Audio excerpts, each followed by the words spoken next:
जोधा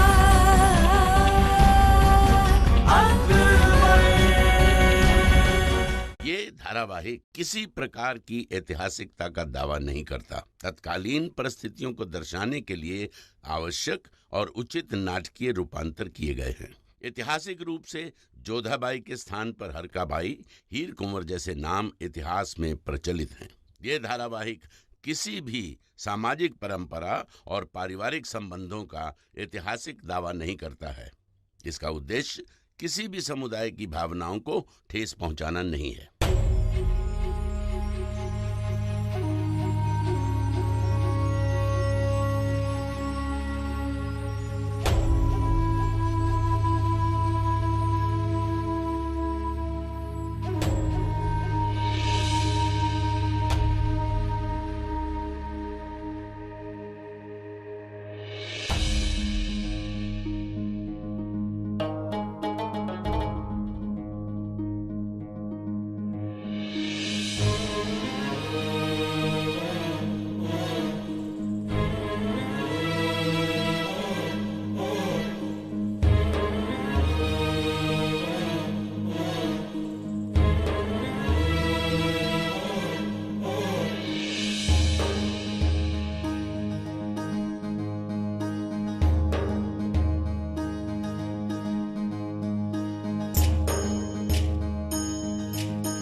दासी, मिर्जा के लिए कंबल लाया जाए।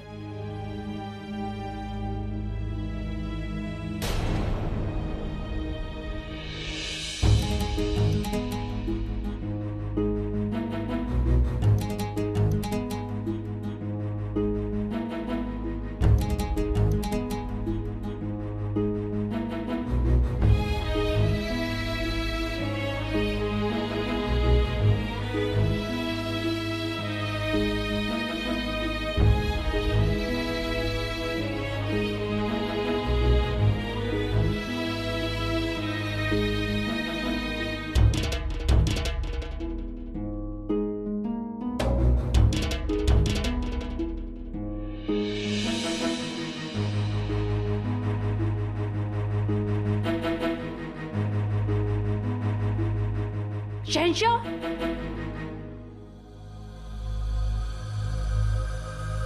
शहंशाह,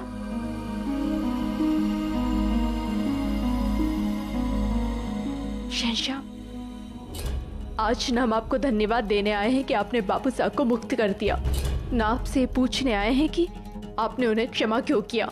हम बस ये जानना चाहते हैं कि आपने हमें ताना क्यों नहीं मारा, नाराजगी क्यों नहीं दिखाई, हमें दंड क्यों नहीं दिया। इतनी बड़ी बात हो गई और आप चुप हैं। आपकी ये चुप्पी हमें चुभ रही है। हमारी बहन शिवानी ने देवर जी का दिल दुखाया।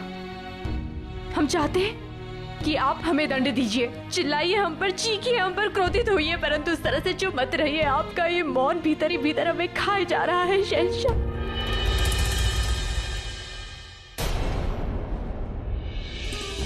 सही कहा आपने जोधा बेगम, ये खामोशी इंसान को अंदर ही अंदर खा जाती है ना। क्या आप जानती हैं, निकाह के वक्त जब हमारा भाई इंतजार कर रहा था वो खामोश था। क्या आप जानती हैं कि जब उसे पता चला कि आपकी बहन अपने आशिक के साथ भाग गई है वो तब भी खामोश था। और वो बेचारा अब भी खामोश है, लेकिन उसके अंदर की जो आग है, जो दर्द है, वो नींद में उसकी बहती हुई आंखों ने हमें बता दिया।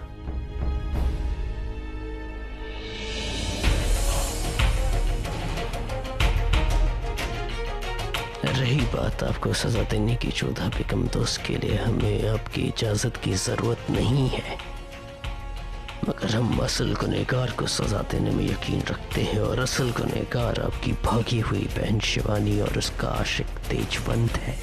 क्या लगता है उन्हें जोधा बेगम कि वो हमसे बचकर भाग निकलेंगे?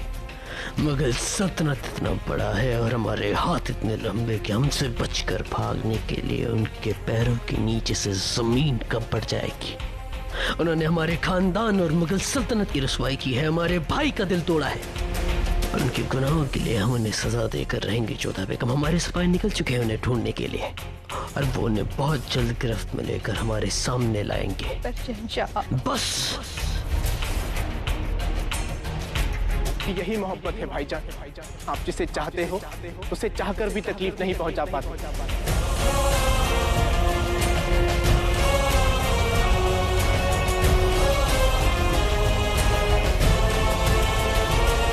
जोधा बेगम, हम कुछ कहना और सुनना नहीं चाहते, बस आपको एहसास दिलाना चाहते हैं कि अंदर ही अंदर इंसान को कितना खा जाती है।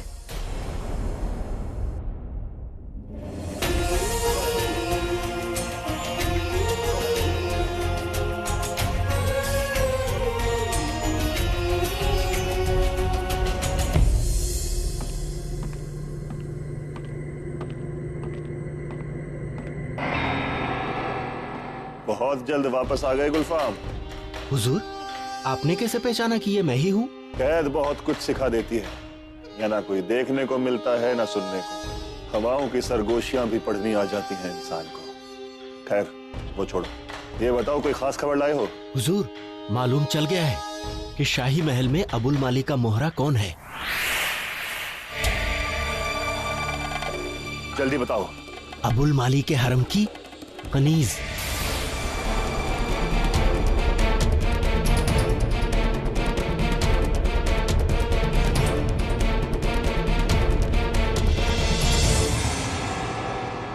कागज कलम लाए हो?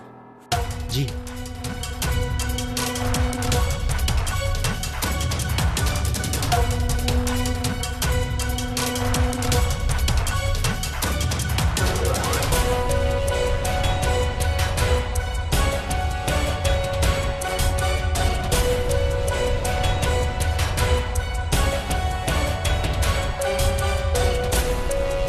ये जल्दी से जाकर जोधा बेगम को दे दो, फौरन।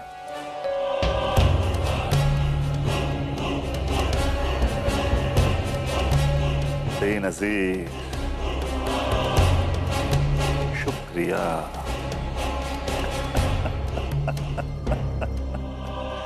या खुदा, कैसे बताएं बेनज़ीर को, कहीं वो हमें न डस ले। कैसे बताएं उसको कि जितने सांप हमारे पास थे सब खत्म हो चुके हैं। कहीं गुस्से में सारा जहर वो हम पर ना उगल डाले। या अल्लाह।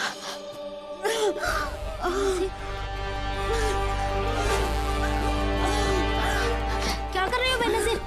दिमाग खराब है? अपना जहर इस तरह बर्बाद मत करो। हमारे पास खुराक नहीं बची अब। हमारे पास सांप नहीं बचे तो तुम क्यों जिंदा हो? तुम्हें अच्छी तरह पता है हमें हमारा खुराक हर हाल में चाहिए। हमारा नशा है वो, उसके बिना हमें चैन नहीं आता। आहिस्ता बोलो, अगर किसी ने सुन लिया तो हमारे सर कलम कर दिए जाएंगे। देख क्या रही हो सकीरा? जाओ हमारी खुराक का इंतजाम करो। वक्त बहुत कम है सकीरा। अगर हम जलाल को खत्म नहीं कर सके तो अबुल माली हमें मार डालेगा। एक तो जोधा बेगम ने हमें ऐसा परेशान करके रखा है कि शहंशाह के पास जाना मुश्किल हो जाता है। ये झगड़ने का स्वर कहाँ से आ रहा है? और अब तुम ऐसी बुरी खबर सुनाती हो। हमारा अपने आपको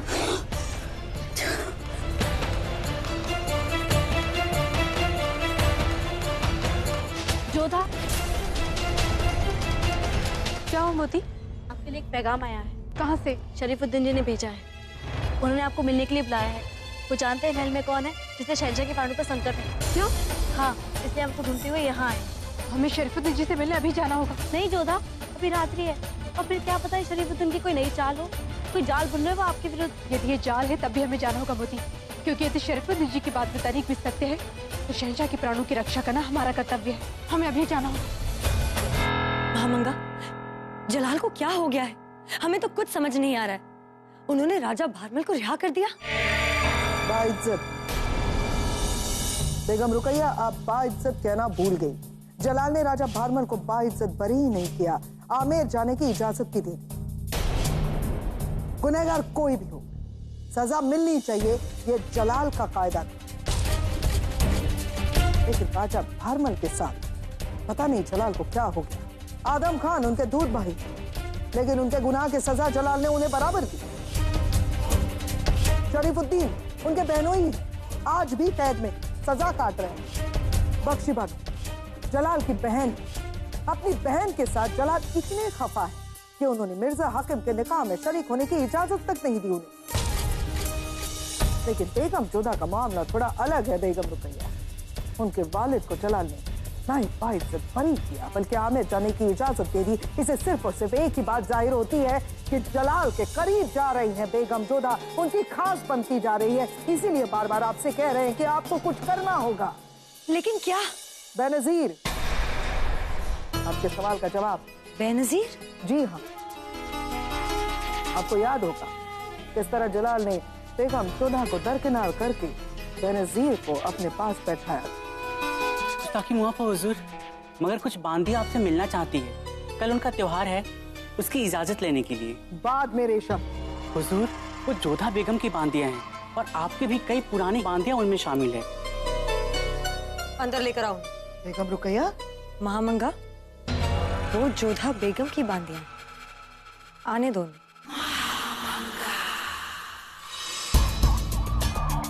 आप सही कह रही हैं। हम इस बारे में सोचकर आपसे फिर मसलत करेंगे। खुदा हाफिज। खुदा हाफिज। प्रणाम। चलिए।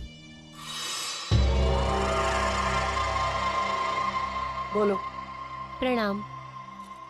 महामंगा जी, कल शिवरात्रि है, पूजा के लिए हमें छुट्टी चाहिए थी। नहीं मिलेगी। यहाँ तुम लोगों के त्योहारों के लिए कोई जगह नहीं है। बांदियों की अर्जी और मर्जी का कोई मोल नहीं है। जाओ यहाँ से। क्षमा कीजिएगा, परंतु जोधा बेगम ने ये पूजा रखवाई है और उन्होंने ही हमें आमंत्रित किया है। बेगम जोधा? वाकई? तो एक काम करो तुम सब, आमिर में जाके उनका ये त्योहार मनाओ। तुम्हारे त्योहार के लिए हमारे सल्तनत में कोई जगह नहीं है। और आगे एक लफ्ज नहीं। परंतु अरे सुना नहीं तुम लोगों ने? हुजूर ने क्या कहा? नहीं तो नहीं। चलो निकलो यहाँ से। जाओ जाओ जाओ। हाँ? अब तो आपका गुमान टूटेगा। अब आप एक हिंदू रानी को सलाम करते हुए नजर आएंगी। आपके 4 दिन चांदनी के खत्म हो गए बेगम जोधा। अब अंधेरी रातें गिनने के लिए तैयार रहिए। कहते हैं लोहा लोहे को काटता है और हुस्न हुस्न को। अगर आप लोहा हो तो आपके सामने एक और लोहा है, बेनजीर।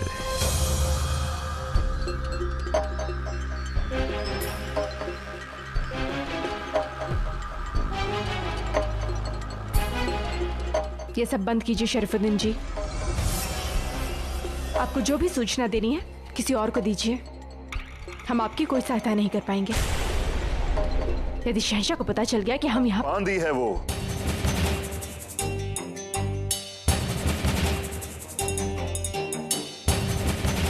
बांदी है वो जो शहंशाह का कत्ल करने आई है। अगर आपने उसे अभी पकड़ लिया तो आप कुछ भी साबित नहीं कर पाएंगे और नहीं पता कर पाएंगे कि उसके दिल में क्या है। इसलिए आपको उसे रंगे हाथों पकड़ना होगा। किसकी बात कर रहे हैं आप? कौन बांदी? किसे हमें रंगे हाथों पकड़ना होगा? बेनजीर, वही जो शहंशाह की खास कनीज बन गई है, वही शहंशाह की मौत का हथियार है।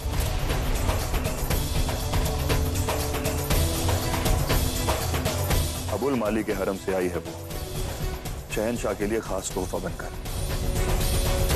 मगर वो खास तोहफा नहीं है, खास हथियार है अबुल माली का। उसके जरिए न जाने वो कितने लोगों का कत्ल करवा चुका है। हमें ये तो नहीं पता कि उनके दिल में क्या है और इस खेल में कौन कौन शामिल है, मगर इस पूरे मामले को समझकर उसे रंगे हाथों पकड़ना होगा। हमें जाना होगा।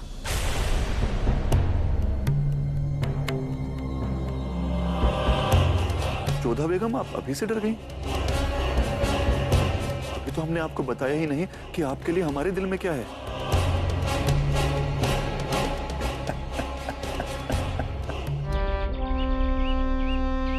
चलो मोती। कहाँ? किससे मिलने? तुम अच्छे से जानती हो कि हमें किससे मिलना है। जब से शरीफुद्दीन जी ने हमें बेनजीर के विषय में बताया है, हमारा मन बहुत अशांत हो गया है। जोधा, हम फिर से आपसे कहेंगे कि इस तरह बार बार बंदी गृह में जाकर शरीफुद्दीन से मिलना ठीक नहीं है। यदि किसी को भनक लग गई ना तो शहंशाह बहुत क्रोधित होंगे। और वैसे भी शरीफुद्दीन की बात पर विश्वास नहीं किया जा सकता। विश्वास करने का कारण है मोती, पिछली बार भी शरीफुद्दीन जी ने हमें अबुल माली के विषय में बताया था। उन्होंने बताया था कि अबुल माली से शहंशाह के प्राणों पर संकट है, और बाद में स्वयं शहंशाह ने और मिर्जा हकीम ने इस बात की पुष्टि की। बेनजीर भी अबुल माली के हरम से आई हुई है, और हमने अनुभव किया है कि बेनजीर शहंशाह के समीप रहने के कई अवसर ढूंढती है, और शहंशाह भी उस पर विश्वास करते हैं। ऐसे में शहंशाह पर बहुत बड़ा संकट आ सकता है, क्योंकि जब भी बेनजीर शहंशाह के समीप रहती है आसपास कोई सैनिक नहीं रहता है। और ये जानते हुए कि बेनजीर अबुल माली का भेजा हुआ हथियार है, हम शांत कैसे रह सकते हैं? चलो मोती। शहंशाह ने सबको अचानक इकट्ठा किया है, सैनिक, सेनापति, सबको।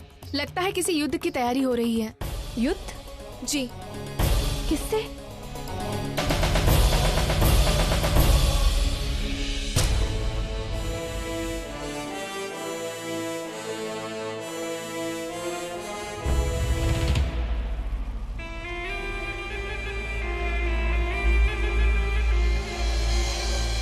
हमने आप सबको एक खास मकसद से यहाँ इकट्ठा किया है। चांदेरी के पास अफगान पठानों ने घेरा डाला हुआ है, और एक बार फिर किसी अहमक ने मुगल सल्तनत से बगावत करने की गुस्ताखी की है, और एक बार फिर मुगल सल्तनत इस बगावत का करारा जवाब देगी, क्योंकि हमें बगावत बर्दाश्त नहीं, और हमें उम्मीद है कि हमारे मुगल सिपाही इस बगावत को कुचल कर रख देंगे। और हमने एक फैसला और लिया है कि इस बार फौज की अगुवाई हमारे भाई मिर्जा हकीम करेंगे।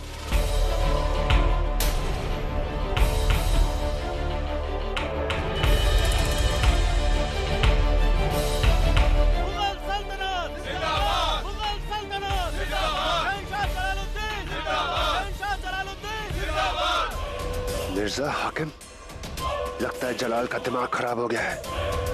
बच्चे को इतनी बड़ी जंग पर भेज रहा है।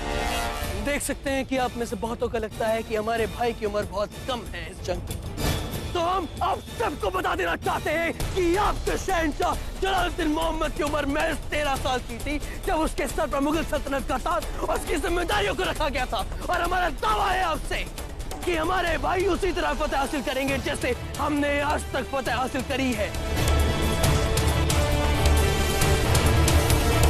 क्योंकि उनकी रगों में भी वही खून दौड़ता है जो हमारी रगों में बहता है। मान सिंह, आखिरकार वक्त आ गया है कि जो तालीम आपको दी गई है उसका इस्तेमाल किया जाए।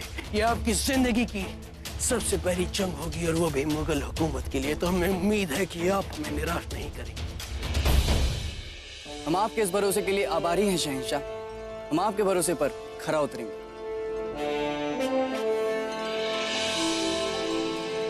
शहंशाह, यदि आपकी अनुमति हो तो हम अपनी बुआ सा के चरण स्पर्श करना चाहेंगे।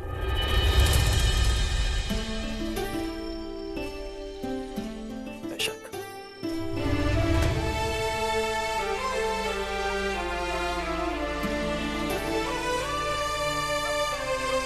विजय भाव, मानसिंह, ये मत भूलना कि तुम्हारे पिता कौन है। उनकी शूरता का यश बढ़ाना। भगवान दास भाईसा ने अपने प्राणों पर खेलकर शहंशाह की रक्षा की थी। तुम भी उसी भांति मिर्जा हकीम की रक्षा करना। आप चिंता मत कीजिए बुआ साहब, हम आपको वचन देते हैं कि राजवंशी दूध को लज्जित नहीं होने देंगे। हम अम्बे माँ और कान्हा से प्रार्थना करते हैं, वो तुम्हारी रक्षा करेंगे। शहंशाह, मिर्जा को देख के लगता है कि आप ही की परछाई खड़ी है। अदगा साहब, वो हमारे ही भाई है, हमारे एक हिस्सा, और हमें यकीन है कि हमारी ही तरह वो इतिहास के पन्नों में अपनी फतह दर्ज करवाएगा।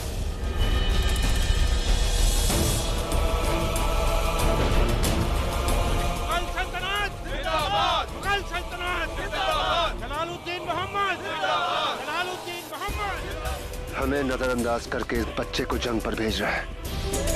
बहुत बड़ी नाइंसाफी है ये।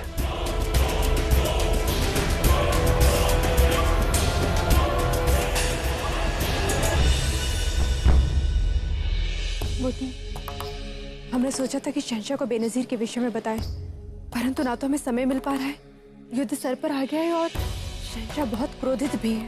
अभी शांत रहिए जोधा, अब अभी सही अवसर नहीं है।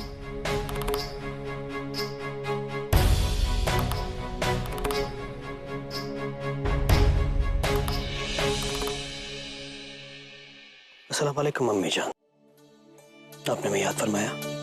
हाँ जलाल, वैसे तो हम सियासी मामलात में दखल नहीं देते बेटा।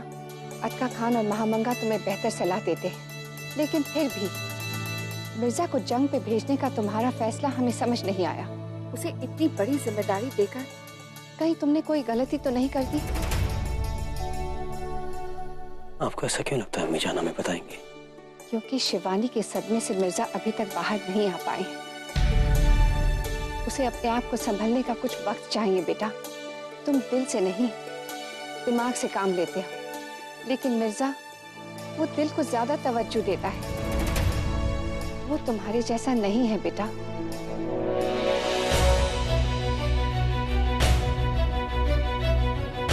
अम्मी जान, अगर आपको मिर्जा की फिक्र है तो हमें भी है, और आपका कहना बिल्कुल वाजिब है कि वो हमारी तरह नहीं है, लेकिन शायद आप ये बात भूल रही हैं कि उसकी रगों में भी मुगल खून दौड़ता है, और एक मुगल के लिए शमशीर और जंग से बड़ा जुनून किसी में नहीं, मोहब्बत में भी नहीं।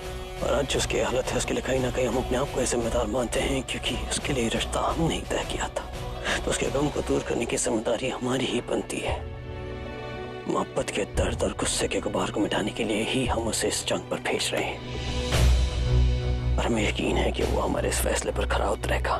खैर, अभी फिलहाल हम आपसे इजाजत चाहते हैं अम्मी जान, क्योंकि हमारे सामने बहुत सियासी मामले हैं, इसलिए हमें इजाजत दीजिए, क्योंकि हम चाहते हैं आइंदा कोई मुगल सल्तनत के सामने अपनी नजर उठाने की गुस्ताखी ना कर सके।